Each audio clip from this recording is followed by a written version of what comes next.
ছেলে আলহামদুলিল্লাহ আমার মহব্বত করে আমারে যদি কেউ জিগায় যে হুজুর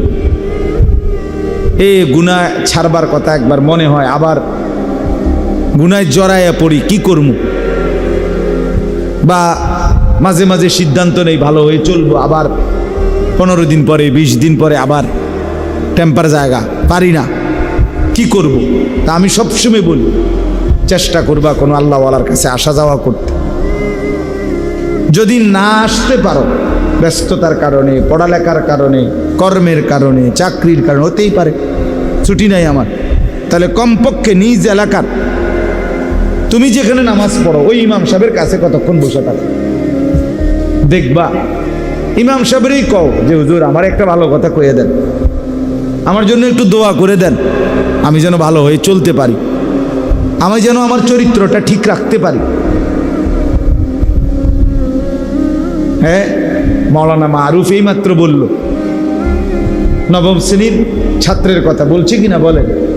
আমি যেই ছেলের কথা শুনছি এতক্ষণ 15-20 মিনিট মোবাইলে বললাম যে কথা, এও এরকম কথাই কইছে, একই কথা। তার কথা শুনে অবাক হইলাম যে ঠিক এ আর এ একজন না, আরেকজন সে এই কথাগুলি বলছে, নষ্ট চরিত্রের কথা। জঘন্যতা কোথায় নামছে? উঠতি বয়সের ছেলে মেয়েদের চরিত্রহীনতা, নির্লজ্জতা, অসভ্যতা, এটা আপনারা যারা একটু বুঝের মানুষ, মুরব্বী আছেন, জাগো বয়স 40-এর উপরে, আপনারা স্বপ্নে না, স্বপ্নের উপরেও যদি কিছু তাই ওইখানেও ভাবেন নাই। আমার সমাজের, আমার দেশের, আমাদের অঞ্চলের সর্বত্র উঠতি বয়সের ছেলে মেয়েদের হালাত কি? শুধু চুলের ফ্যাশন আর জামার ফ্যাশন না, না, অসভ্যতা আরো অনেক গভীর পৌঁছে গেছে, যেখান থেকে ফিরে আসা বড় কঠিন হয়ে দাঁড়াচ্ছে। হ্যাঁ, চেহারা সুরতের মধ্যে নগ্নতা, মনে হয় যেন ভাসতেছে, খেলতেছে। নারীর আসক্তি, যৌন চাহিদা, অসভ্যতা, নেশা, মদ, জুয়া, জিনা, ব্যভিচার, পাগল হয়ে গেছে, পাগল। আমি তাফসীরের মধ্যে পড়ছি,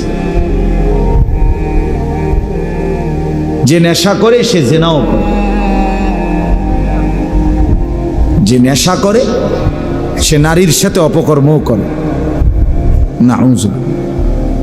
প্রত্যেক নেশাখোর অল্প সময়ের ব্যবধানে ব্যভিচারীও হয়। এই জন্য বললাম সবাই মিলে আন্তরিক হয়ে, আপনি যদি আরেকটু আন্তরিক না হন আপনারা, তো নিজেদের ঘর পরিবার কিচ্ছু থাকবে না। এই পাশ্চাত্যের হাওয়া, ওয়েস্টার্ন হাওয়া, এই মোবাইলের আমন্ত্রণ, ফেসবুকের আমন্ত্রণ, সারা পৃথিবীর